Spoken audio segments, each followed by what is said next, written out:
Aujourd'hui, pourquoi on cherche à minimiser Agar? Pourquoi on cherche à minimiser Agar? On dit d'Agar qu'elle était esclave, alors qu'Agar n'a jamais été esclave. Agar était princesse de par son statut social. Elle était authentiquement princesse et fille de Pharaon. J'espère que vous avez suivi l'extrait de la vidéo avec attention. Bien. Abdul Majid a affirmé haut et fort qu'Agar n'a jamais été esclave. Elle était au contraire une princesse de par son statut. Abdul Majid est un musulman. Et nous avons appris qu'il est un docteur en théologie et expert en religion comparée. Mais est-ce que Abdul Majid maîtrise vraiment l'islam? Abdul Majid ne peut quand même pas nier le recueil d'hadith de l'imam Bukhari qui est reconnu authentique à l'unanimité des tendances musulmanes. La collection elle-même en parle dans son premier tome que voici. Nous allons lire à partir de la page 7. Dès le début de l'islam, les musulmans se réfèrent à la sunna, composée des actions, paroles et des acquissements du prophète pour détailler les prescriptions générales du Coran, éclaircir son sens et expliquer ses injonctions et ses lois. La sunna est constituée de hadiths qui sont les récits des faits et gestes du prophète rapportés par ses compagnons. Les générations suivantes seront transmises et elle fut une des bases pour développer la religion, la pensée, la culture et la société musulmane. Cependant, avec l'expansion de l'islam à de nombreuses contrées, les cas de falsification grandissant pour corrompre la religion et les polémiques engagées pour défendre tel ou tel point théologique, il apparut bientôt indispensable aux savants de consigner et de préserver chaque hadith afin de conserver les paroles et actes du prophète, exempts d'altération, de déformation ou de forgerie, et d'éviter les innovations et inventions qui auraient corrompu l'islam. Des savants pieux, rigoureux et méthodiques s'attelaient à cette lourde tâche et procédaient à l'authentification et au classement des hadiths selon des règles strictes et bien établies. À la fois, la chaîne de transmission fut examinée avec minutie, à la fois le contenu même du hadith fut analysé pour y déceler la moindre erreur ou altération. Ils ont ainsi classé les hadiths en différentes catégories, c'est-à-dire valides sûrs, bons, notoires, détachés, faibles ou inventés. Le Sahih d'Al-Bukhari fut le premier recueil de hadiths composé avec une rigueur extrême et soumis à des critères d'authentification poussés. Il ne contient que des hadiths authentiques, valides, sûrs. Il est reconnu valide à l'unanimité des doctrines et tendances musulmanes et constitue la première source de la sunna du prophète. À la page 11, il est écrit: ce Sahih est unanimement reconnu comme le plus fiable après le Coran. Donc, si vous êtes un savant musulman, cela sous-entend qu'après le Coran, vous avez étudié le Sahih al-Bukhari.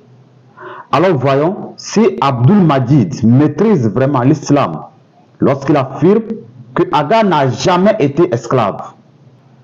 Nous allons rester dans la première source islamique la plus fiable après le Coran, c'est-à-dire Sahih Bukhari, dans le tome 2, cette fois-ci dans le tome 2. Hadith 2635, rapporté par Abu Huraira. Le prophète dit: Abraham partit avec sa femme Sarah. On lui offrit une esclave. Et Sarah revint dire à Abraham: sais-tu que Dieu a déçu l'infidèle qui m'a offert une esclave? C'est le prophète qui a parlé ici, on est d'accord, Abdul Majid. Alors, qui était cette esclave? L'hadith 2217 du tome 2, voilà, nous donne plus de détails sur cette aventure d'Abraham et sur l'identité de cette esclave. Lisons.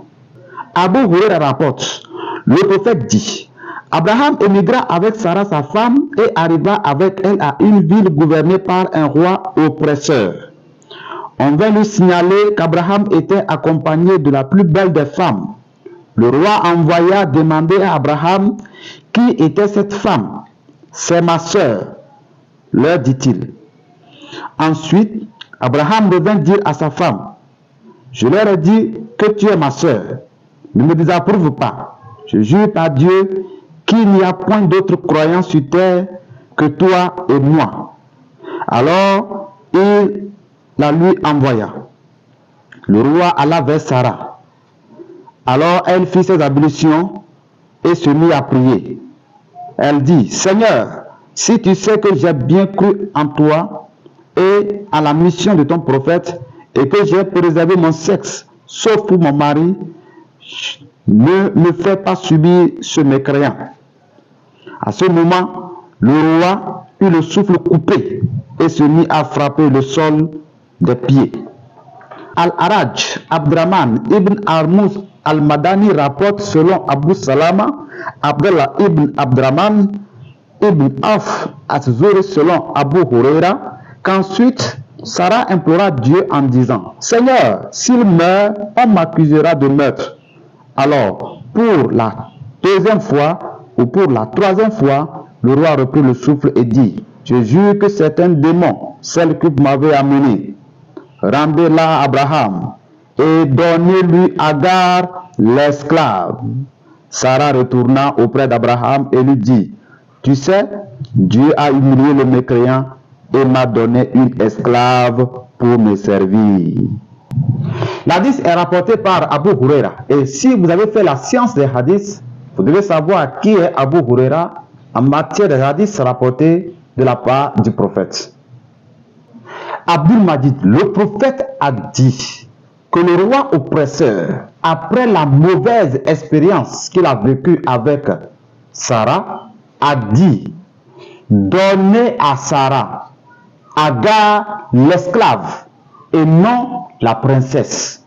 Dans l'extrait de la vidéo, on a entendu Abdul Majid dire que Agar était une princesse du roi d'Égypte. Alors nous allons lire un autre hadith qui donne beaucoup plus de détails. Et vous-même, vous allez découvrir le mensonge d'Abdul Majid. Toujours dans le tome 2, hadith 3358, rapporté par Abu Huraira. Abraham, que le salut et la bénédiction d'Allah soient sur lui, n'a menti que 3 fois, donc 2 fois pour la cause d'Allah. Donc on peut mentir aussi pour la cause d'Allah. Nous continuons.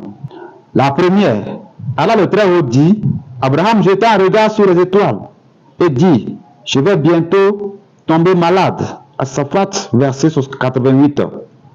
La seconde fois, Allah le Très-Haut dit, est-ce toi, Abraham, qui a mis nos dieux en cet état? Lui dirent les mécréants, que non pas fut le jeune homme, mais le plus grand d'entre eux a fait tout le mal. Qu'on les interroge plutôt, si toutefois ils peuvent répondre. Sourate 21, versets 62 et 63. La troisième fois, un jour qu'Abraham se trouvait avec sa femme Sarah en Égypte, on vint dire au monarque du pays, un tyran, qu'un homme vient d'arriver en compagnie de la plus belle femme du monde. Le monarque convoqua Abraham et lui demanda, qui est cette femme qui t'accompagne? C'est ma sœur, lui dit-il.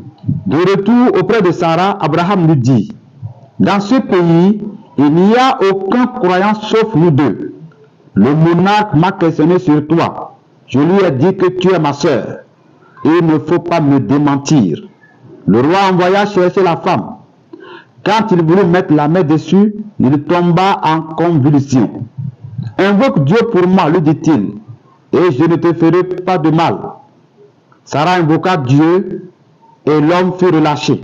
Mais il voulut s'emparer d'elle une deuxième fois. Et le voilà terrassé comme la première fois ou plus. Invoque Dieu pour moi, lui dit-il, et je ne te ferai plus de mal. La femme invoqua Dieu et il fut de nouveau relâché. Le souverain appela son chambellan et lui dit, c'est un démon que vous m'avez amené ici et non un être humain. Alors il gratifia Sarah d'une esclave nommée Agar et elle retourna auprès d'Abraham. qu'il était en prière. Il lui fit signe de la main, voulant dire que s'est-il passé. Alors elle lui répondit, Dieu a confondu le mécréant, ou dit-elle, le pervers, et m'a accordé une esclave qui s'appelle Agar. Le souverain, c'est-à-dire le pharaon d'Égypte, gratifia Sarah d'une esclave nommée Agar et non d'une princesse, Abdul-Majid. On comprend qu'Abdul-Majid n'est pas un expert en religion comparée, mais plutôt un expert en mensonges. Il est aussi reconnu comme expert dans le trucage des versets bibliques. Alors, chers musulmans, c'est le diable qui est le père du mensonge, nous dit le Seigneur. Sortez du milieu de ceux qu'Abdul-Majid a mis son poison afin de répandre le mensonge. Je vais citer la DDR de Oustad Diané, la BAM de Béni Islam, le Nouruddin Jama et consorts. Sortez du milieu d'eux et vous aurez la vie sauve. Shalom et à très bientôt. Que le Seigneur vous bénisse.